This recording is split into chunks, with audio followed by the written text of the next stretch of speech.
ఇవాళ మన రెసిపీ వచ్చి ఎగ్ బోండా అనమాట. సో ఎగ్ బోండా అంటారు, కొంతమంది ఎగ్ బజ్జీ అని కూడా అంటారు కదా. సో మేమైతే ఎగ్ బోండా అంటాం. సో దీనికోసం నేనైతే 4 ఎగ్స్ తీసుకున్నాను.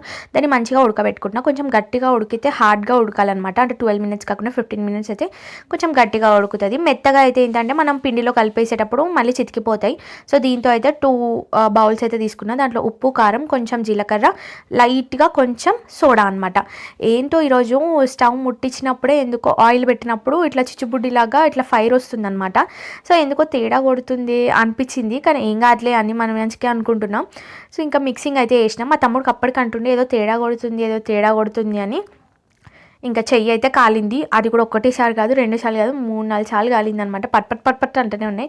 మేబీ ఫ్లేమ్ ఎక్కువ పెట్టినందుకు అనుకుంటా. సో మళ్ళీ తర్వాత తగ్గించేసినాం, ఫ్లేమ్ చిన్నగా పెట్టినాం.